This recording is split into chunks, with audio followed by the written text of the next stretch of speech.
Bienvenue à toutes et à tous. Le webinaire aujourd'hui s'intitule « Internaliser le SEO, bonne ou mauvaise idée ?»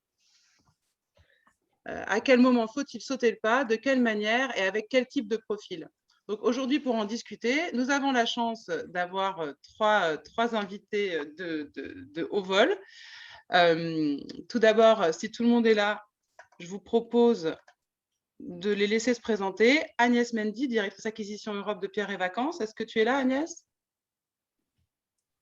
Oui, je suis là. Super. Je te laisse te présenter rapidement. J'y vais, ok. Donc Agnès, responsable acquisition, comme l'a dit Sophie, chez Pierre et Vacances Center Parks.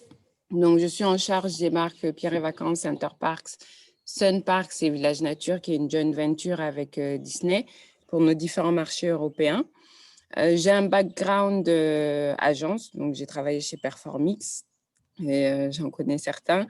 Chez LD Mobile, qui est une agence spécialisée dans le mobile du groupe Vivendi, et j'ai fini chez NetBooster / Artefact avant de rejoindre les équipes de Pierre et Vacances Center Parks. Donc, je suis passée par la plupart des expertises du SIA, la gestion des différents canaux digitaux à la perf. Donc, voilà pour une présentation très succincte. Pour Pierre et Vacances Center Parks, très rapidement, donc on est un des leaders sur le marché du tourisme en France. On propose des hébergements de tourisme, enfin à la montagne, à la campagne, à la mer, etc. Comme je disais, sur différents marchés européens. Et puis, sur le sujet qui nous intéresse aujourd'hui, la partie digitale, on a 80% de nos activités qui sont internalisées. Donc, on parlera du SEO, mais on aura sûrement l'occasion. SIA, tout ça, d'internaliser. Donc, voilà. Super, merci beaucoup Agnès. On a également la chance d'avoir Emmanuel Benmussa, fondateur et président de Starperf, avec nous. Bonjour. Bonjour. Donc, je vais me présenter rapidement. Moi, je suis un vieux papy du web parce que j'ai commencé dans les années 90 et j'ai fait beaucoup de choses. J'ai créé des sites web, j'étais CTO d'une startup et je suis rentré dans le SEO avec il y a un peu plus de 15 ans, en commençant par un très beau compte puisque c'était une grosse marketplace qui s'appelait Price Minister, qui est devenue Rakuten. Et donc, j'ai travaillé dans différentes agences. D'abord, une agence très techno, très R&D qui s'appelait Apposition, qui a intégré Edgis. Après, une autre agence qui était dans le groupe Lagardère.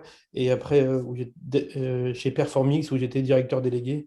Et j'ai eu la chance d'avoir un peu de temps Agnès dans mes équipes. Donc, on s'est croisés là-bas. Ah, oui, le monde est petit. Le monde est petit. Et donc, j'ai monté Starperf il y a 6 ans avec une vraie réflexion sur l'agilité au sein des agences et ce besoin d'agilité, autant d'expertise chez nos clients. Et donc, aujourd'hui, Starperf, à 6 ans, on est un cabinet de conseil où on fait beaucoup de stratégies d'acquisition, de data, de contenu, du X et évidemment une grosse partie de SEO qui regroupe un petit peu tout ça. Super, merci beaucoup. Last but not least, on a notre dernier invité, Charles Strul, qui est fondateur et directeur de Réseau Néo. Ouais, tu te marres en me regardant comme si j'allais déjà dire une bêtise avant de commencer. Non. Mais peut-être. Alors, pour résumer mon parcours à moi, j'ai une première vie dans l'information financière. J'ai passé à peu près 20 ans là-dedans. Donc, je fais partie, comme Manu, des dinosaures du web. Et j'étais patron de marketing de Dow Jones en France et de gens comme ça. Et puis, j'ai monté ma première startup en 92, même topo, rentré dedans très tôt. Après, j'ai monté le portail The Bank pour LVMH. J'ai monté le portail Egg, bancaire, pour les Anglais. Et j'ai monté Réseau Néo avec 3 associés il y a maintenant 16 ans. Ah oui. Voilà, donc ça fait 16 ans qu'on est là. Ça fait un bel ado, quoi. Et en gros, les métiers, on a une grosse activité sur le SEO, une grosse activité sur l'acquisition de trafic de façon générale, mais avec une forte prépondérance de Google. En même temps, ça retrace la tête du marché. une activité analytics qui est assez importante, et puis on fait du display, des social ads. Voilà. Et à l'intérieur de ça, on fait du conseil strat, de l'opérationnel. Voilà. J'ai résumé Raisonnéo, et on est très content d'être là. On a été partenaire d'Origami très très tôt parce que je trouve que c'est une belle initiative et que le coût de l'égalité des chances, c'est pas uniquement un gimmick anodin. Voilà. Super, merci beaucoup pour ça, Richard. Je vous propose qu'on avance dans les questions parce qu'on a beaucoup de sujets et comme on a beaucoup de gens qui ont beaucoup de choses intéressantes à dire, ça va être assez intense. Juste avant de commencer, pour tous nos participants, si vous voulez poser des questions, vous pouvez les poser dans le chat. Il y a Rafaela qui fait partie de l'équipe qui pourra vous répondre si elle peut vous répondre immédiatement ou sinon qui prendra vos questions et qui pourra intervenir pour vous pendant la table ronde. Donc, n'hésitez pas à poser vos questions. Elles seront sûrement pertinentes. Et puis, à la fin, de toute façon, il y aura une session de questions-réponses. Donc, voilà. L'idée, c'est vraiment d'essayer d'interagir le plus possible avec vous. Alors, quand on a préparé l'émission, quand on a préparé le webinaire, on s'est demandé, et en particulier, Richard a plusieurs fois évoqué un sujet que moi, je ne maîtrise pas du tout, mais apparemment, tous les ans, certaines personnes prédisent la mort du SEO. Et tous les ans, finalement, le SEO n'est pas mort et surtout, le SEO revient avec des nouvelles techniques, des nouveautés. Et donc, je vais laisser, puisque Richard était en train de parler, je vais te laisser juste enchaîner sur ce point-là rapidement pour nous donner un peu un enjeu et un point à la situation aujourd'hui du SEO. Bah ouais, moi, j'ai vu mourir le SEO déjà dans les médias spécialisés. C'est un marronnier. Je ne sais pas ce que tu en penses, Manu, mais tous les 2 ans, on nous dit que le SEO est mort, vive le SEO, et que c'est foutu. Donc, tous les 2 ans, nous, on cherche des repreneurs, on veut vendre nos boîtes, on veut s'en aller, etc. Et puis, en fait, non, pas du tout, le SEO n'est pas mort. Et c'est vrai qu'une des grosses métamorphoses récentes, c'est le mobile. Et que le mobile, ça a quand même collé la grouille, entre autres pour une raison majeure, c'est que Google, après tout, c'est un moteur qui lit. Donc, il lit du texte. Alors déjà, depuis des années, les internautes ne lisent plus sur un grand écran, mais quand on réduit le tout à la taille d'un timbre-poste, on arrive à une équation qui est compliquée où faire du SEO, c'est à la fois mettre suffisamment de contenu pour que Google le trouve, pas trop pour que l'internaute ne soit pas paumé et qu'il clique quand c'est un site commerçant. Donc, c'est une vraie quadrature du cercle. Se rajoute à ça le fait que la bande passante de la 4G, ce n'est pas tout à fait celle du Wi-Fi. Donc, il faut gagner en vitesse de transmission parce que sinon, on poirote et personne n'a envie de poireauter. Aujourd'hui, au-delà de 2 secondes, on a l'impression que regarder nos enfants avec un téléphone portable et une vidéo mobile, s'ils attendent 1 seconde, c'est terminé, ils jettent le téléphone, c'est foutu. Donc, on est quand même confronté à des internautes qui aujourd'hui veulent avoir les résultats très vite. Et ça fait que c'est devenu, très complexe technologiquement, parce qu'il faut s'adapter à un outil de restitution qui, fondamentalement, n'est pas vraiment fait pour ça. Et 2, qui ne laisse pas vraiment la place à ce qui est la nourriture de Google, c'est-à-dire le contenu textuel. Voilà. Donc, on nous a prédit la mort. Moi, je crois qu'au contraire, on a vachement de boulot pour très longtemps. Ouais, j'ai même l'impression que tu viens de lancer 2 pistes pour 2 autres webinaires, là. Oui, pourquoi pas. Allons-y les ménagères. Merci beaucoup, Richard. Emmanuel, on ne te voit pas, tu es caché là, on voit que tes lunettes. Ah oui, voilà, c'est mieux quand même. C'est comme ça. C'est le truc le plus important, mes lunettes. Oui, c'est vrai qu'elles sont très jolies, tes lunettes, je l'admets. Ça me déprime, ça me fait baisser la vieillesse. Mais non, pas du tout. Merci beaucoup pour cette intro. Moi, j'apprends beaucoup de choses et déjà, rien qu'en préparant ce webinaire avec vous 3, j'ai déjà appris plein de trucs. Donc, j'ai hâte d'aller dans de nouvelles aventures et je pense qu'il y a plein de choses à faire. Je propose que la première question, on réserve la réponse au départ à Agnès parce que c'est pourquoi et quand internaliser le SEO pour un annonceur. Donc, Agnès, évidemment, tu es bien placée puisque tu es passée par là. Donc, voilà, je te laisse répondre à cette première question. Oui, donc nous, juste parce que je me mets en mute, vous m'entendez? Oui, on t'entend bien. OK. Donc, on nous, voit bien les arbres derrière aussi. Depuis 9 ans, ça fait 6 ans. Je suis chez Pierre et Vacances. Quand je suis arrivée, le SEO était déjà internalisé. Et quand j'ai internalisé, c'est-à-dire qu'on avait déjà des équipes, on avait déjà 3 TJM en charge de la partie SEO. Donc, la responsable SEO et 2 chefs de projet. Et puis, on a Excuse-moi, TJM, c'est quoi? des temps jour homme. Ah oui, pardon, je n'avais pas compris. Oui, Oui. pardon. Donc, on va dire 3 personnes sur la partie SIA en centrale. Donc, au siège à Paris, on avait des relais locaux qui ne faisaient pas une journée de SEO, mais qui se chargeaient de temps en temps de travailler pour les sites en langue locale. Donc, pourquoi on a décidé d'internaliser à l'époque? Comme beaucoup d'annonceurs, on a des équipes IT qui sont en interne. Et pour fluidifier les échanges et l'organisation, pour nous, c'était plus simple d'avoir des équipes également à proximité. Donc, voilà 2 raisons. Et puis, pour la gestion des ressources et on va dire la priorisation des projets, c'était pour nous nécessaire, au-delà du fait qu'il fallait évangéliser et puis faire en sorte d'avoir pas mal de bandes passantes au niveau de l'IT et faire en sorte que ce soit un sujet prioritaire et un sujet stratégique pour les différentes marques du groupe. Donc, voilà. Ok, donc en fait, si je résume ce que tu viens de dire, en gros, les trois objectifs, c'était ça. C'était pouvoir augmenter la bande passante technique, réussir à faire prioriser les sujets SEO en interne, Oui. et même le diffuser en évangélisant, quoi. C'était ça les 3 objectifs. Et la gestion des ressources et des besoins. Donc, voilà. Après, on en parlera tout à l'heure, mais je ne veux pas mettre la charrue avant les bœufs. On a internalisé sans internaliser. Oui, ça, tu vas nous expliquer après, ouais, je pense. Mais alors, du coup, à quel moment tu penses que ça a été pertinent? Pourquoi est-ce qu'avant, ce n'était pas le cas? C'est parce que vous étiez tu parlais de bande passante, c'est parce que vous étiez arrivé à un moment de… À un moment où on s'est dit, on est assez gros, on a plein de sites à gérer et il faut prioriser. Donc, du coup, l'IT a sa roadmap. Et en fonction de la roadmap, ça peut parfois être compliqué d'avoir un peu de bande passante. Donc, donnons-nous les moyens de travailler très, très en mode synergie avec l'IT.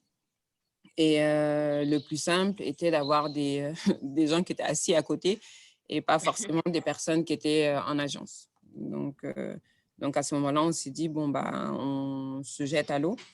Et on recrute, on va en parler en mode de profil, etc. Donc, on recrute et on voit comment ça fonctionne. Ok, c'était vraiment de dédier des ressources, c'est vrai. Oui.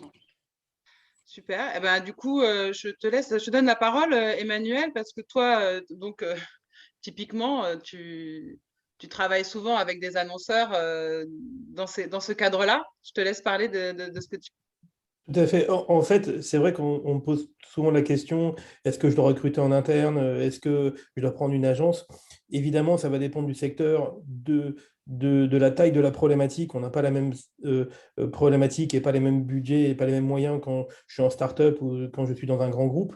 Mais finalement, si je dois… quand on me pose cette question, on a l'impression que je prêche pour ma paroisse, mais je dis surtout que le modèle idéal, c'est évidemment un modèle hybride. Pourquoi? Parce que si jamais on va avoir l'intérêt de l'internalisation, il est de mieux connaître le secteur, l'entreprise, les équipes, et donc finalement ces problématiques de gestion de projet, de relations avec les équipes IT, mais aussi avec les équipes acquisition, elles sont parfois plus faciles quand on est en interne. Mais comme l'a dit Richard, pour moi le SEO il n'est pas mort, il se réinvente à chaque fois. Si jamais justement je suis uniquement en interne, j'ai tendance je n'ai tendance que à faire et non pas à apprendre et à anticiper les nouveautés. Et donc l'agence doit aussi amener cette expertise, ce regard nouveau et cette cette expertise assez forte qui est assez difficile à faire. Donc ce modèle-là, en fait, finalement, qu'on soit en agence ou chez l'annonceur, le SEO, il est à la croisée de plusieurs chemins. Déjà, on a évidemment beaucoup de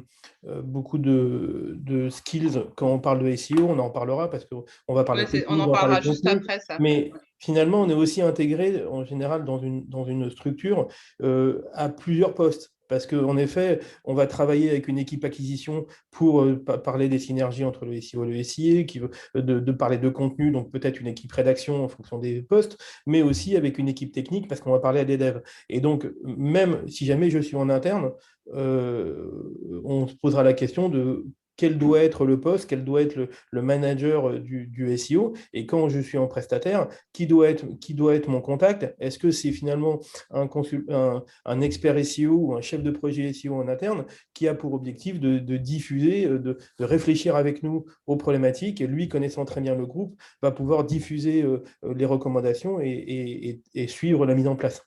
Donc, la solution pour moi, la solution du 100% annonceur, bah, elle a des écueils parce que on a, comment dire, on a le risque en effet d'être toujours dans la production et moins dans l'analyse et moins dans l'expertise. Et le fait d'avoir 100% en agence, bah, parfois en effet on a des difficultés à faire avancer les projets que l'on recommande. C'est vrai dans tous les leviers, mais encore plus dans le SEO, parce qu'on est justement aussi bien dans des sujets de data, de contenu, d'acquisition, mais aussi dans des sujets techniques. Ce que j'entends, tu me dis si j'ai oublié quelque chose, c'est que ce que tu offres en gros à un annonceur, c'est des prestations de multi-expertise pointues. J'ai noté de veille au sens large, c'est-à-dire de veille technique, de veille tout, quoi, de veille des outils et du marché, de méthodes, et l'agilité. C'est ce que tu proposes en fait en complément de ce Tout qu'ils à fait. font. Ça ne veut pas dire qu'on ne travaille pas sur la gestion de projet, sur l'analyse et sur la mise en place, mais évidemment, d'avoir des relais en interne, que ce soit des chefs de projet SEO, mais en tout cas des personnes qui ont du temps dédié pour le SEO, évidemment, ça fait aussi avancer les sujets plus rapidement. Super. Je pense que du coup, ça nous amène très naturellement vers Richard, parce que toi, Richard, tu fais évidemment comme avec Raisonnéo, vous faites exactement enfin exactement, vous faites aussi comme Emmanuel, ce qu'on vient de dire. Mais Non, toi, je sais que je précise, c'est nous qui faisons comme Raisonnéo. Oh, tu parles. Ça y est, ça commence. Alors, je reprends la main 2 secondes. Merci Manu. Donc, je sais qu'il y a un sujet qui te tient à cœur aussi, c'est les propositions hybrides. Alors ça, c'est déjà un peu hybride, mais toi, tu as quelque chose à rajouter là-dessus, je sais, donc je te laisse. En fait, Manu a très bien résumé l'essentiel de la situation. Je crois que s'il y a un truc qui pose problème, c'est quand on a un SEO qui est lâché tout seul dans la nature avec personne qui veut mettre en place ce qu'il a proposé. Ça, c'est la catastrophe pour un annonceur, quoi qu'il arrive. Alors, il se trouve que c'est marrant, mais avant que ce soit internalisé, nous, on a géré le SEO du groupe Pierre et Vacances, Center Parks and Parks, etc. pendant, je sais pas, peut-être 8-9 ans, un truc comme ça, enfin longtemps en tout cas. Et que l'un des principaux problèmes qu'on avait à l'époque, mais on l'a eu dans des tonnes de grands groupes, c'est surtout dans les grosses boîtes, c'est que ça manquait de bande passante à la technique. Et donc, on arrive à des arbitrages qui sont compliqués si effectivement, comme dit Manu, on ne peut pas asseoir le SEO dans des réunions à côté de la technique, à côté du marketing, pour faire comprendre que si on gagne 3 positions sur ce truc-là, on gagne 100 000 euros de voyages vendus en plus. Il y a besoin, il y a un gros travail d'évangélisation, Agnès l'a souligné, et ce truc-là, il peut être fait que quand on a des gens qui sont très insérés dans le tissu de l'entreprise. Donc, les modèles hybrides, ils ont l'avantage que ça permet quand même à l'entreprise de construire une courbe d'expérience, parce que c'est un truc qu'il ne faut pas oublier. Tant que c'est complètement externalisé, si on n'a personne en interne sur un sujet comme le SEO, qui est effectivement un sujet qui vient s'instiller partout, il est à la croisée de la technique, du marketing, du contenu, de l'UX, si ce n'est pas inséré dans le fonctionnement de l'entreprise, la boîte ne construit pas de courbe d'expérience. Donc ça, c'est un vrai sujet. On a du mal à faire avancer les sujets si on n'est pas proche des gens.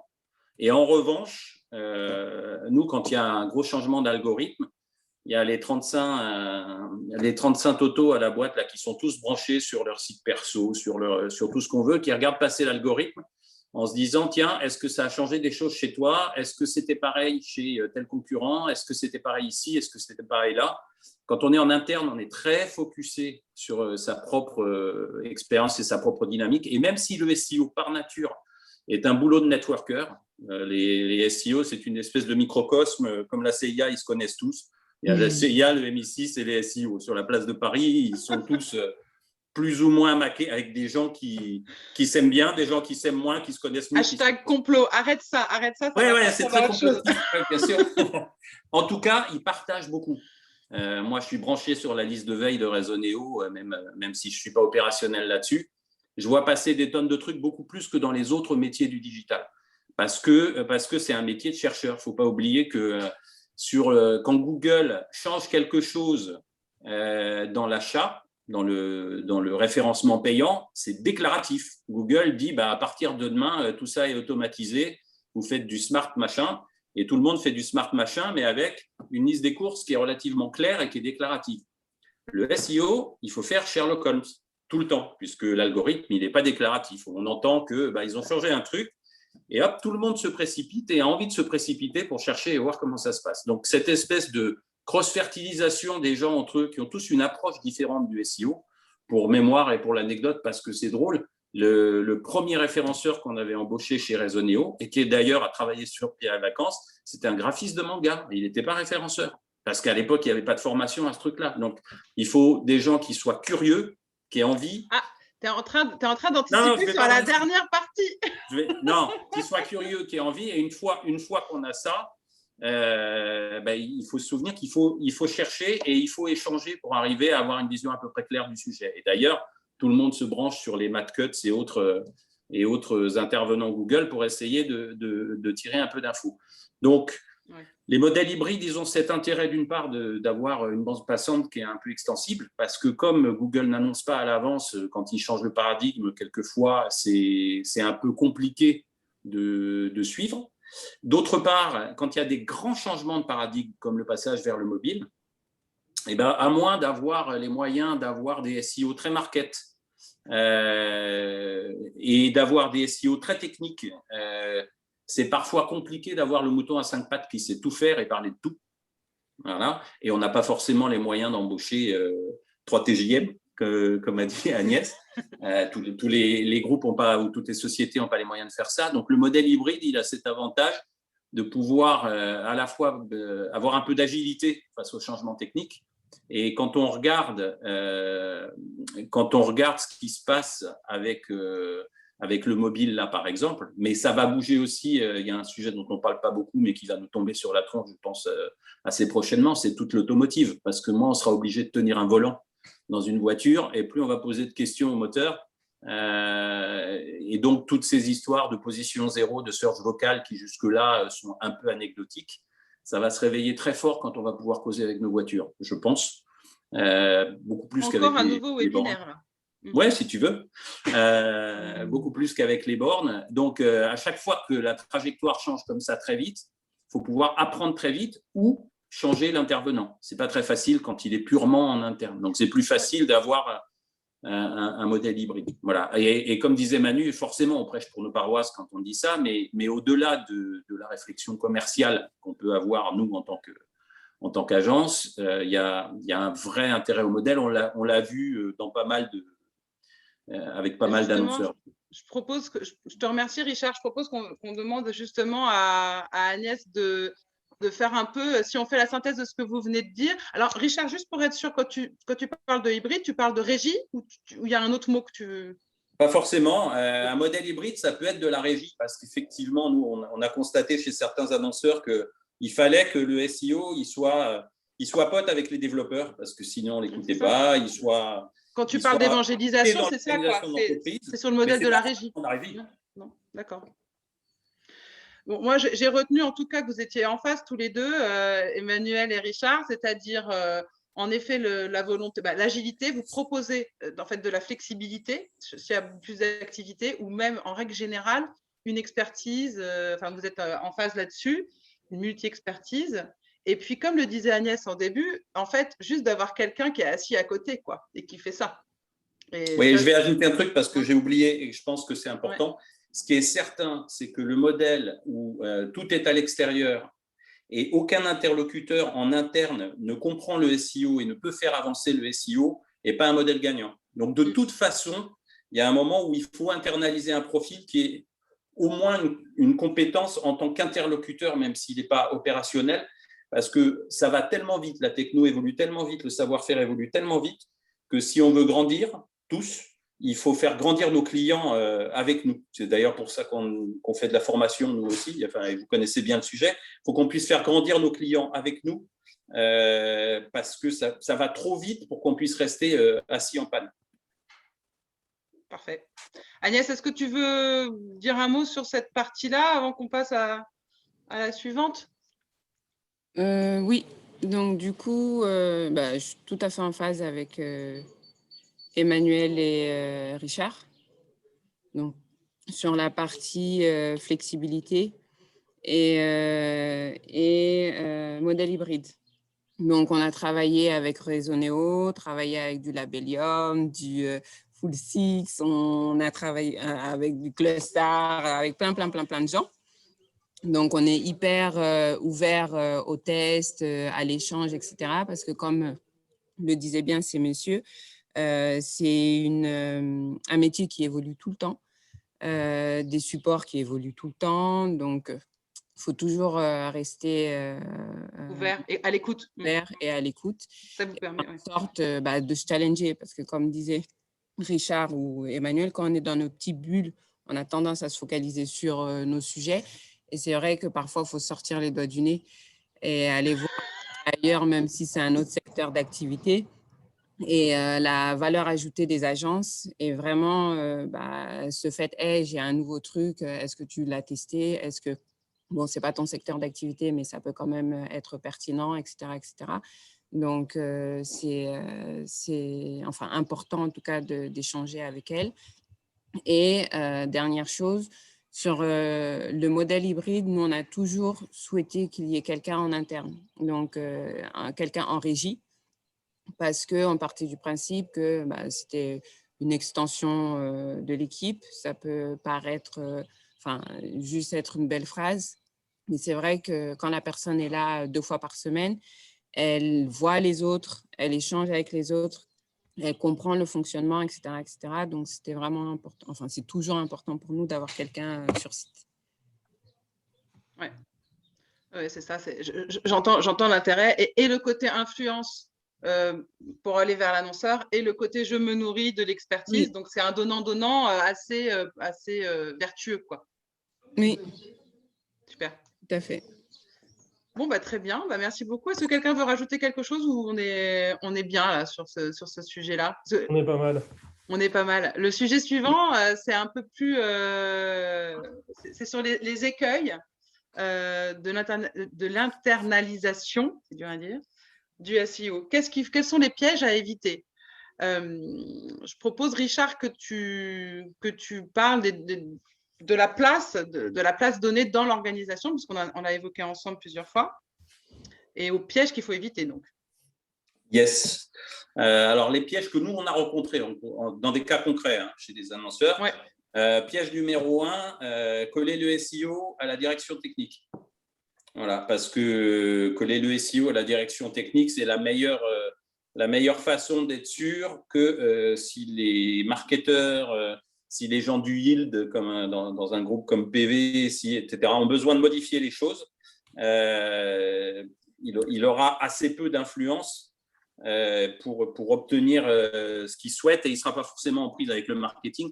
De façon générale, il faut choisir l'endroit où le SEO est posé dans l'organisation. C'est vrai pour l'interne, mais c'est vrai aussi, comme dans le cadre d'un modèle hybride, pour la personne qu'on met en régie. Il faut vraiment qu'elle soit en mesure d'être trait d'union. Et donc, si on est le dirigeant, il faut la poser, ou le directeur marketing, la personne qui décide, il faut la poser à un endroit où elle peut faire trait d'union structurellement. Nous, on a un gros annonceur là où le SEO, il a été mis côté market, mais comme l'ADT et le market se détestent, ils ne se parlent pas, et c'est très, très compliqué, mais c'est pour ça que je ne donne pas le nom de l'annonceur. C'est très, très compliqué de faire passer les évolutions. Il faut à chaque fois prouver, et c'est logique, que ça ramènera du business, mais c'est parfois compliqué à faire. Et c'est parfois compliqué de faire avancer le bateau du côté du SEO. Ça, c'est le premier point. Le deuxième, c'est que aujourd'hui, ça me paraît complètement impossible, d'ailleurs Manu l'a souligné tout à l'heure, ça me paraît complètement impossible de séparer l'UX complètement du SEO. Alors, entre autres à cause du mobile, mais pas que. D'abord, de plus en plus, Google prend en compte, là, les Core Web Vitals qui viennent de sortir, Google prend en compte le confort de l'internaute, enfin, théoriquement, en tout cas, ses motivations sont peut-être pas toutes transparentes, mais dans la pratique, il prend de plus en plus en compte ce genre de choses. Et puis, comme je le disais tout à l'heure, c'est une vraie quadrature du cercle d'essayer d'avoir une expérience utilisateur qui est correcte sur un mobile, correcte sur un desktop, d'autant plus qu'avec le mobile first, maintenant, c'est la position que vous avez dans le mobile dicte la position qu'on a dans tout, y compris sur le desktop. Donc, il faut vraiment que le SEO et l'UX puissent se causer dans le poste, parce que la tendance naturelle d'un SEO, ce serait de rajouter du contenu pour être repéré. Et puis, quelquefois, ça ne colle pas avec l'expérience utilisateur. La grande blague, c'est sur les sites de luxe où il faut que ce soit extrêmement épuré et où, idéalement, il faudrait juste une image.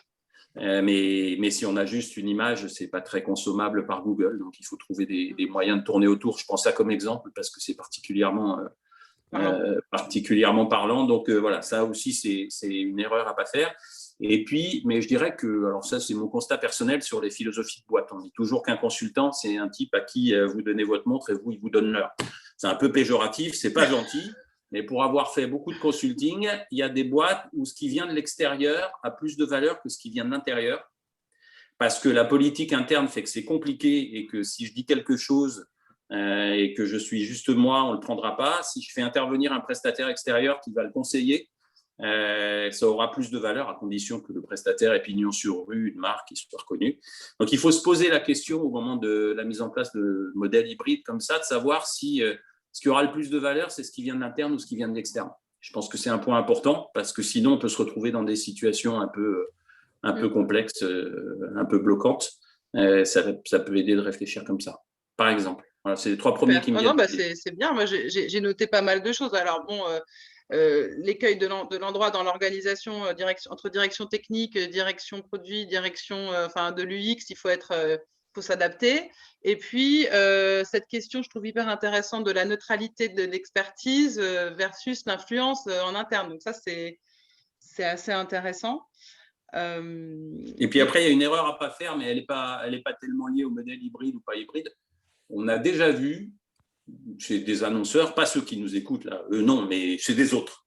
On a déjà vu chez des annonceurs des gens à qui on dit, là, si tu mets 34 plus sur le SEO, tu peux doubler ton chiffre d'affaires. Et des annonceurs qui disent, oui, mais ça, c'est pas le budget SEO, il a été défini à l'avance. Le budget SEO, c'est 19 millions d'euros, mais il est défini comme ça, je ne peux pas enlever 30K. Voilà. Et donc, il faut bien réfléchir, surtout aujourd'hui, à la juxtaposition. C'est devenu important de réfléchir à la juxtaposition, à la synergie entre les budgets d'acquisition et les budgets SEO. Parce que autant on pouvait considérer, à l'époque où l'essentiel du trafic était sur desktop, on pouvait considérer des trucs, on a tous eu la question, je pense que Manu, il est comme moi, il a eu 250 fois la question. Peut-être que je peux arrêter d'acheter ma marque parce que si je suis premier en SEO, de toute façon, la messe est dite, ce sera vachement bien. Ça ne marche plus aujourd'hui sur un portable parce que quand on raisonne en position absolue, souvent devant le SEO, il y a Google, My Business, et puis au-dessus, il y a des liens achetés, et puis, etc. Donc, la composition de la page fait qu'être trouvé, c'est parfois compliqué. Donc, il faut bien réfléchir aux équilibres entre le SEO et le reste. Et si on prend quelqu'un de l'extérieur pour conseiller ça, une fois de plus, il faut réfléchir s'il est au bon niveau pour pousser ce type de démarche. Voilà. Ou s'il est placé au bon endroit pour que la personne qui le dirige puisse réfléchir à ce type de démarche. Je pense que cette question des budgets, elle est hyper intéressante. Et Agnès, je te propose qu'on en parle juste après. Du coup, Emmanuel, j'imagine que tu as des choses à compléter ou en tout cas à dire suite à ce que vient de dire Richard. Et en particulier, quand on en a discuté ensemble, toi, tu voyais beaucoup de modalités selon les tailles d'organisation et les types d'entreprises même. Exactement. En fait, quand on va déjà en fonction de la taille de l'entreprise, on ne va pas avoir les mêmes besoins. Quand je suis dans une start-up, j'ai un besoin de rapidité, d'agilité et finalement aussi de formation interne. Donc, on va prendre du consulting, soit parce que je suis débordé et j'ai besoin de quelqu'un qui m'aide à faire, mais aussi pour m'amener cette expertise et je vais avoir plus besoin de formation et je vais faire en interne.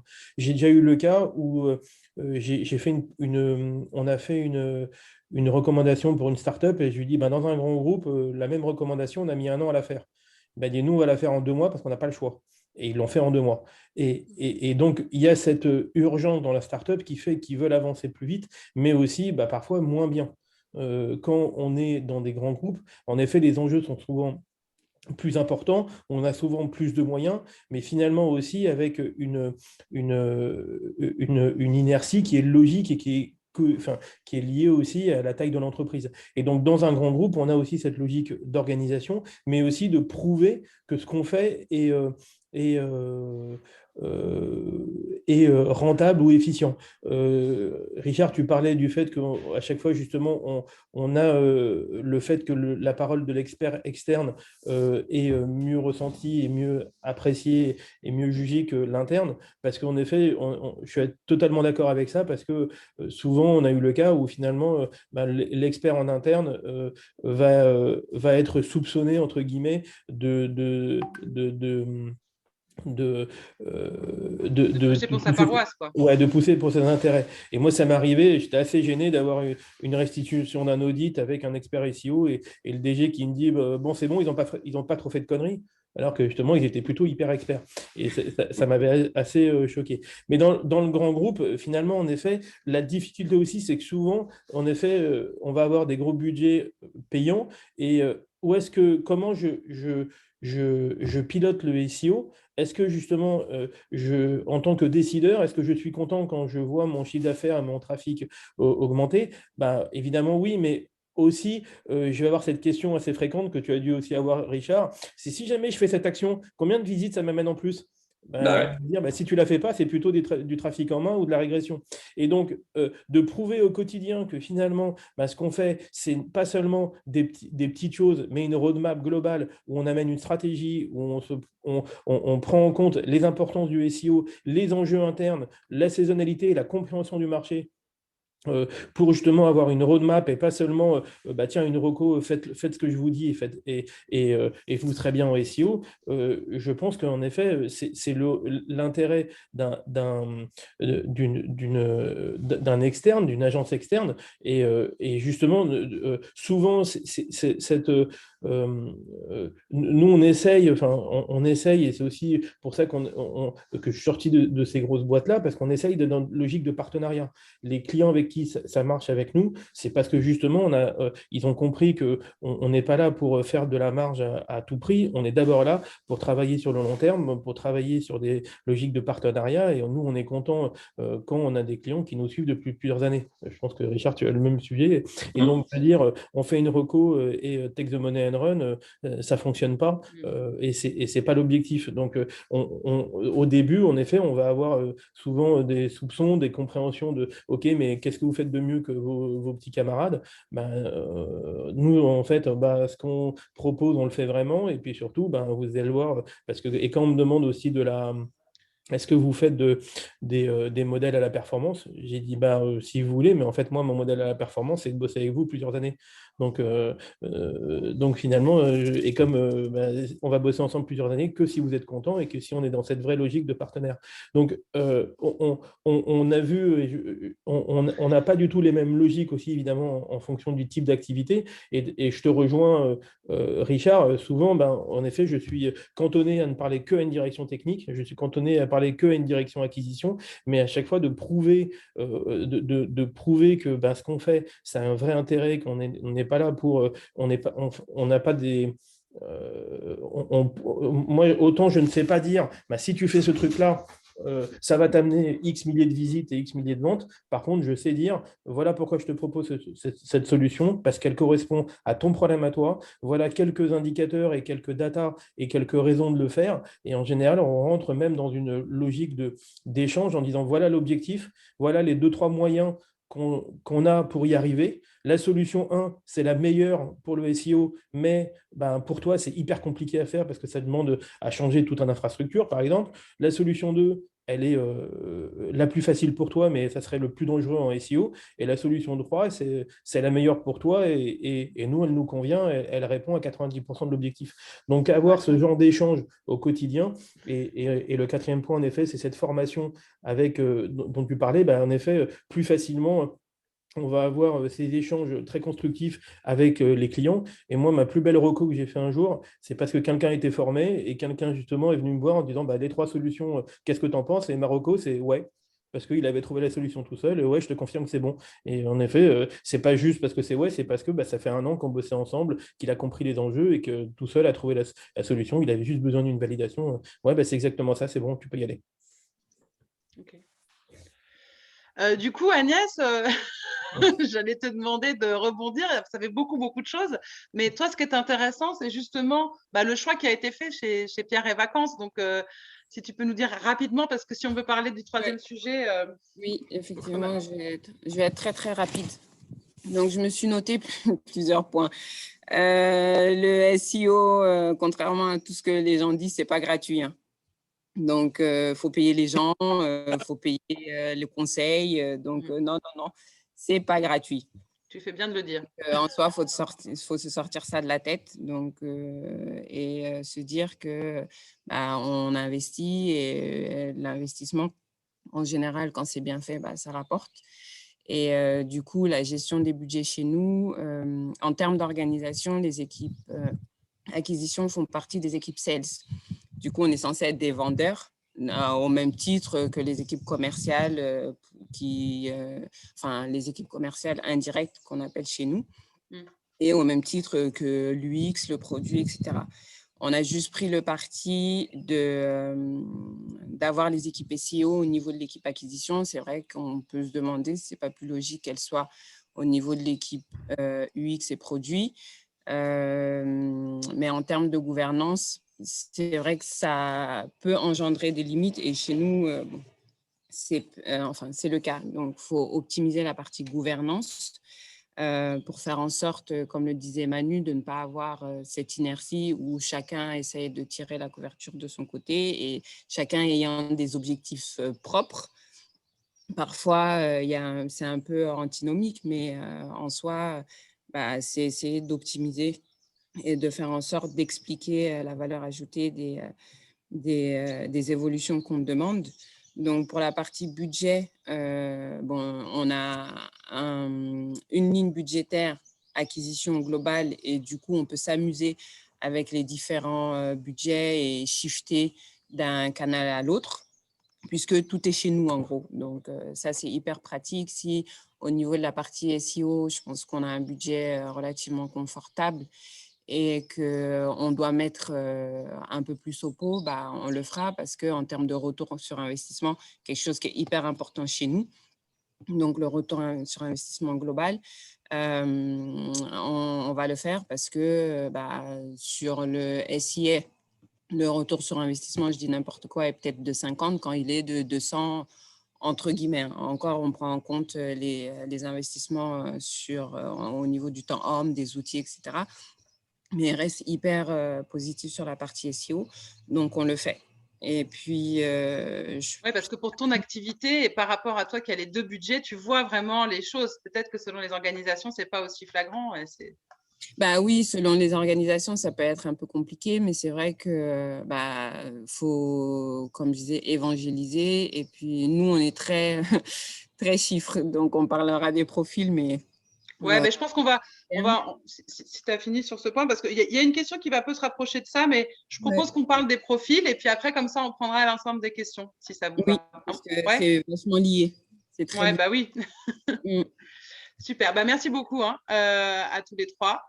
Donc oui, la dernière partie, évidemment, c'est au sujet des recrutements, parce que quand on s'est dit, OK, on internalise, ou alors on va prendre des prestats en agence, de toute façon, pour ça, ça sous-entend qu'il faut des gens. Tout à l'heure, je ne sais plus si c'est Richard qui disait ça, non, je ne sais plus qui disait ça. En gros, avant, on prenait des dessinateurs de BD ou on ne sait pas quoi, quelqu'un qui était curieux. Maintenant, qu'est-ce qu'on fait? Est-ce qu'il y a on a un peu plus avancé là-dessus? Déjà, il y a des formations hyper pertinentes avec des formateurs hyper bons, hyper opérationnels qui existent. Hein, regardez sur origami.com. Donc je propose de donner la parole peut-être à Richard ou parce que en fait, et Richard, et Raisonnéo, et Manu, et Emmanuel Benissa, vous êtes des partenaires entreprises et recruteurs et formateurs. Donc, vous avez eu l'occasion d'approcher de près les soft skills, les hard skills nécessaires. Alors, on vient de prendre un origameur tout récemment. Là. Enfin, une origameuse, en l'occurrence. Je ne sais pas comment il faut dire. On dit comme on veut. Ouais. C'est joli, origameuse. Origameur, origameuse. Constat qu'on doit tirer, c'est que tout le monde en est très content, il est super bon. Donc déjà, je précise ça. C'est un point important, il n'y a pas de raison. Voilà.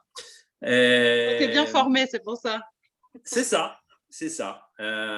Moi, il y a un truc sur lequel je voudrais insister parce qu'on a bossé avec pas mal d'organismes de formation. On a recruté des gens de tous les horizons en 16 ans. Alors oui, on recrute peut-être un petit peu moins de graphistes de manga, mais objectivement, là, on vient d'embaucher un type qui est journaliste depuis 15 ans. Et il a décidé que, quitte à écrire, il pouvait écrire pour le web et le SEO de façon intelligente. Et il nous l'a prouvé en recrutement, on l'a embauché. Donc, on peut encore embaucher des profils. Moi, je crois beaucoup à ça. C'est un point commun avec Yann et avec… les trucs ne sont pas tous marqués dans les diplômes, quoi. Ça, c'est un point important. Le second, c'est que la vraie différence chez Origami, et je ne dis pas ça pour faire de l'article, je dis ça parce que je pense sincèrement, c'est que et dès le départ, Yann a poussé beaucoup une démarche sur les soft skills. Et les soft skills, personne n'en parle nulle part. Les formations classiques en parlent très peu. Elles ne sont pas du tout axées là-dessus. On regarde la qualité technique des gens et pas du tout leur savoir-être dans 98% des lieux d'enseignement que je connais. Et ma conviction profonde, avec un peu de bouteille, plus de cheveux, rien du tout, c'est que le savoir-être, ça fait quand même plus de 50% de la réussite des gens, à la fois de leur réussite personnelle et de leur réussite dans l'entreprise et pour l'entreprise qui les recrute. Voilà. Et ça, c'est un vrai plus. Bon, après, nous l'aurons pas. C'est pas parce qu'on a fait 20 heures d'une matière sur des sciences sociales ou sur la relation personnelle que ça remplace l'expérience. Si on a 20 balais, on n'a pas la même vision des choses qu'à 40 ou à 50. Voilà. Mais il n'en reste pas moins vrai que c'est un vrai plus. Je pense que c'est un plus qui est important. Et aujourd'hui, c'est ce que je disais tout à l'heure, c'est de plus en plus difficile, je trouve, d'avoir des moutons à 5 pattes. C'est-à-dire que soit les geeks, ils ont envie d'être geeks. C'est pas péjoratif quand je dis geek, hein. Nous, on en a plein et heureusement qu'ils sont là. Les geeks, ils ont envie d'être geeks et c'est pas forcément des littéraires et ça va pas forcément les amuser non plus de faire du netlinking. C'est pas forcément des créas. Donc, faut pas oublier que le netlinking, c'est un truc où il y a de plus en plus besoin, toutes les modalités que je qualifierais d'un peu mécaniques, les fermes de liens, les machins, tous les trucs à l'ancienne, ça marche plus tout ça.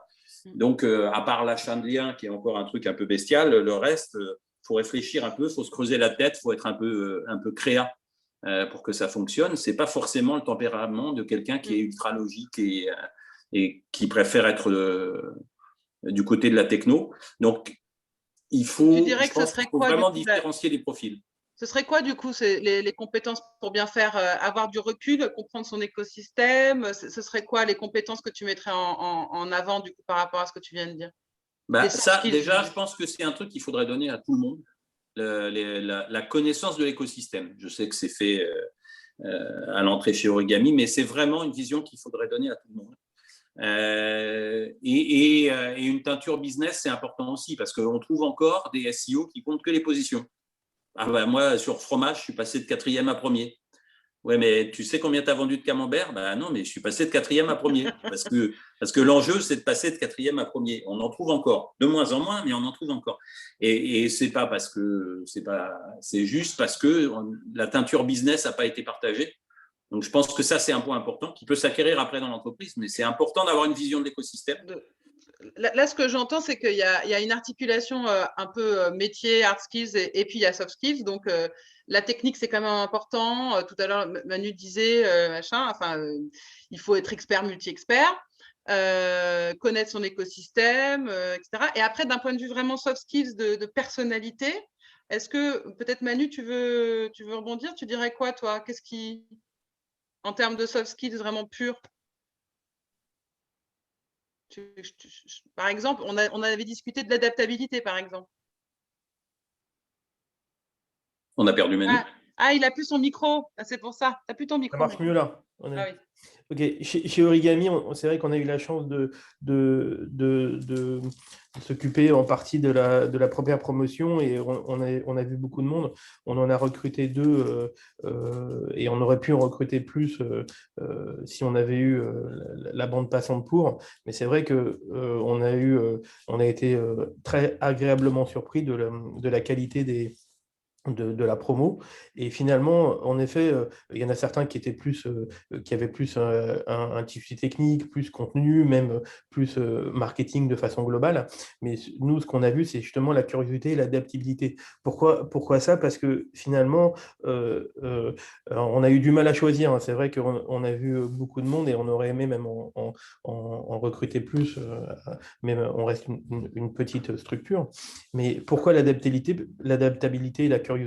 Parce que souvent, en effet, nous, on n'a pas de modèle en disant une prestation SEO, on commence par ça, même si évidemment on a des grandes briques, ça reste du sur-mesure. Et donc, souvent, on a des sujets où on n'a pas la réponse. Et donc, OK, voilà, le problème, il est là. En effet, on connaît l'objectif et on connaît les datas. Mais finalement, pour ton projet et pour ton client, en effet, il faut que tu sois curieux parce qu'il faut que tu comprennes ses enjeux à lui, ses possibilités et ses contraintes. Et donc, finalement, la reco que tu vas faire ou même le suivi que tu vas faire va être totalement différent que ce qu'on a fait pour ton autre client, même si l'objectif reste le même. Donc, cette adaptabilité, cette curiosité à comprendre justement des nouveaux sujets, je suis totalement d'accord avec Richard.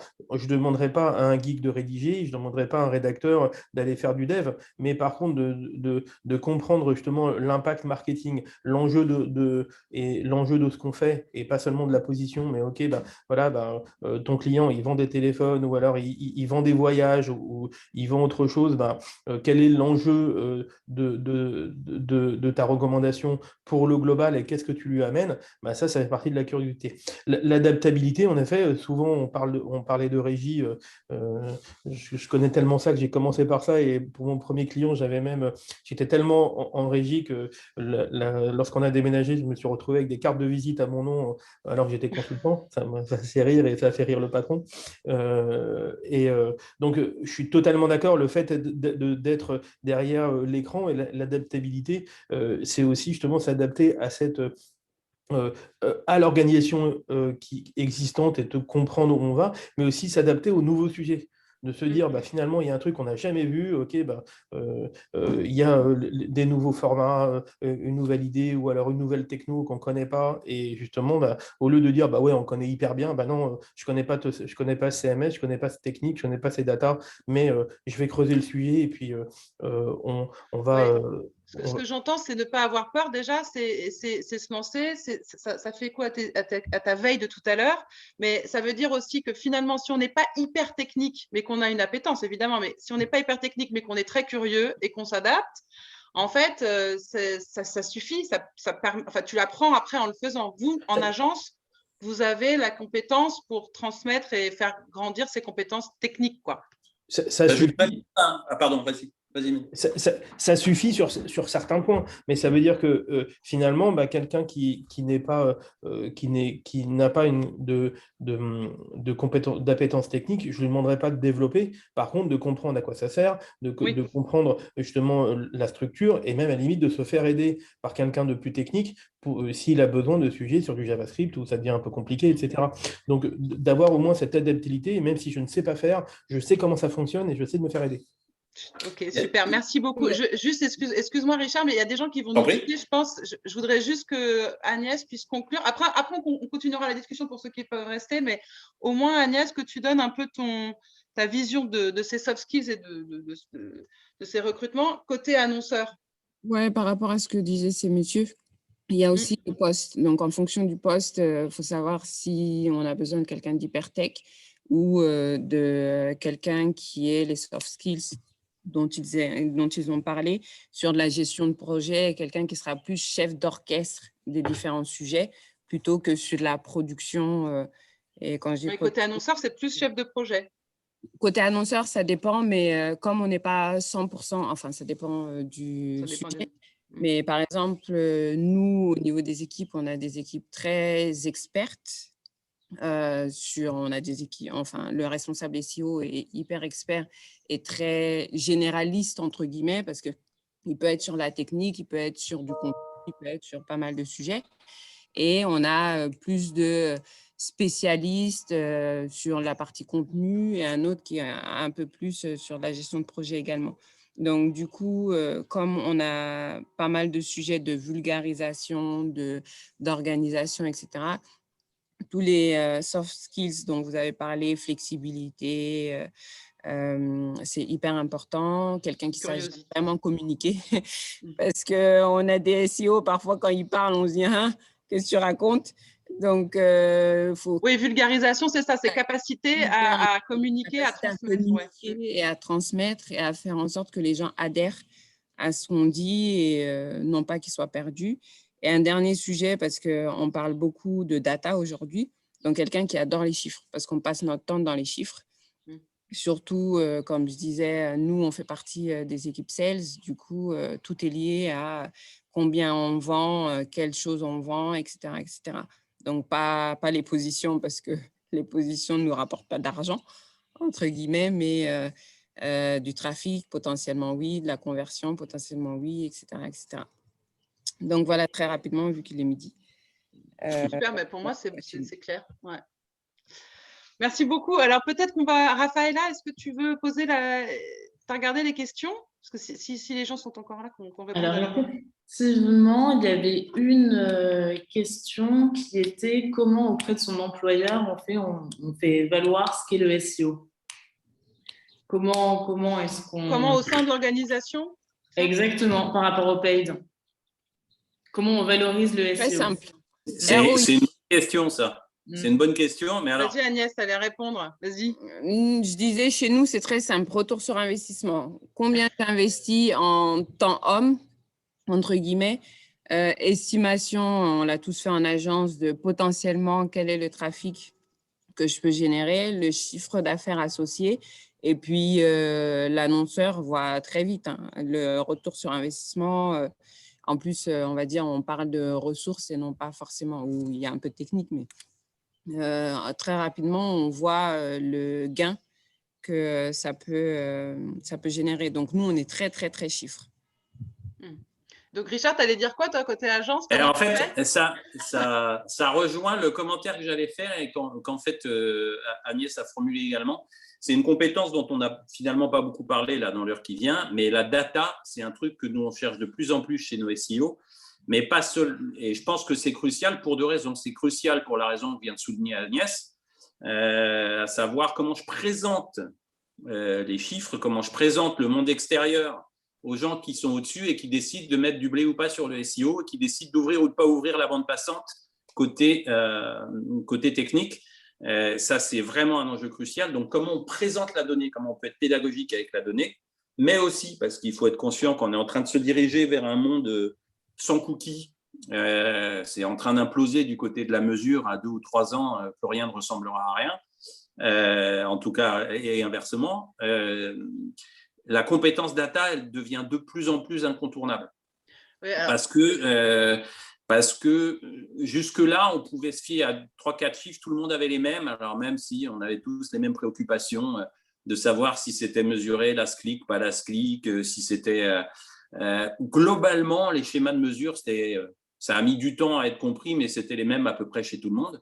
Là, c'est de moins en moins les mêmes chez tout le monde, et en plus, les chiffres qu'on trouve sont de moins en moins cohérents les uns avec les autres, et ça va être, je crois que la part de marché de Google Analytics dans le monde, ça doit être 80% quand même. Donc, on se dirige quand même vers un monde où il va falloir apprendre à compter, à matérialiser la donnée et à faire remonter la donnée pour que les gens à qui on essaie de vendre quelque chose le comprennent. Et je pense que ça, c'est une compétence qui est importante, pas que pour les SEO, mais entre autres pour les SEO, parce que Agnès a dit un truc très juste tout à l'heure. Le référencement naturel n'est pas du trafic gratuit. Il faut des sous pour fabriquer le trafic en question. Donc, il faut être capable de matérialiser combien ça coûte, combien ça rapporte. Et pour ça, il faut vraiment comprendre la data. ouais, alors justement, vous me donnez une occasion parfaite de dire qu'on a un parcours data On n'a sur pas Regavi. répété. Il est J'insiste, en on n'a cours, pas répété. on ne l'avait pas préparé, mais il est en cours. Et justement, c'est intéressant parce que j'adore faire cette plaisanterie, mais avec l'Internet, forcément, on peut tout mesurer, mais qu'est-ce qu'on en fait? Et justement, dans ce cours, cette formation data que je ne maîtrise pas encore très bien, il y a aussi des cours de data vis qui, pour moi, est sans doute ce que je préfère de ce parcours parce que ça me parle et que justement, c'est comment on utilise cette data pour en faire ressortir la valeur ajoutée des choses, quoi. Donc, ça rejoint ce que vous disiez. Donc, je vous invite à venir intervenir auprès de nos parcours data, si vous le souhaitez, à la croisée de data et SEO. Ça pourrait être hyper intéressant. On avait une autre question, je On crois, a une Raphaël. autre question, tout à fait, qui est pour Agnès. Que pèse le SEO comme canal d'acquisition chez Pairs et Vacances? En termes de revenus, on va dire c'est à peu près 30% du chiffre d'affaires qu'on génère. Et on va dire le SIA est à peu près à 40%. Je parle du chiffre web. Donc, le SIA est à peu près à 40%. Donc, si on arrivait à inverser la tendance, ce serait cool, sachant qu'en termes d'investissement média, le SIA est combien de fois? Au moins 50 fois plus cher. Ah ouais, ouais. Visuellement, on pourrait faire un joli truc là, tu vois. Ouais. Ouais. Donc, du coup, si on arrivait à inverser la tendance, mon patron serait très, très, très… Bon, super. Bon, bah, merci beaucoup. Est-ce qu'il y a d'autres questions? Parce que du coup, on a un petit peu débordé. Bon, on s'en doutait, hein, mais bon. Pour Je trouve qu'on n'a pas été trop frustrés encore. Ça va, hein, je vous ai pas trop frustrés quand même. Non. Non? Non, c'était très bien. Bon, bah super. Il n'y a pas d'autres Pour l'instant, on questions? n'a pas d'autres questions, à moins que quelqu'un soit en train de la taper maintenant. On a quelqu'un de satisfait de la réponse, qui est quand même suffisamment rare pour le souligner. Merci à vous. Bon, bah écoutez, dans ce cas-là, je propose qu'on se revoie rapidement pour un séminaire sur la data, SEO et SIA. En tout cas, merci à vous tous d'être venus et à tous les participants et puis surtout à vous, hein, nos chers partenaires, formateurs, amis. Vivement qu'on puisse se faire un déjeuner, Un vrai avec une vraie déjeuner post. un menu. Ouais, Avec plaisir. Yann est de retour. Merci beaucoup. Je vous dis juste au revoir. Et merci à tous pour votre participation. Je me suis régalé à écouter ça en spectateur. Donc, c'est parfait. C'était l'animation. Bon, bah bonne journée. Au revoir. Merci, au revoir. Bonne journée à tous. Bonne journée, au revoir. Et-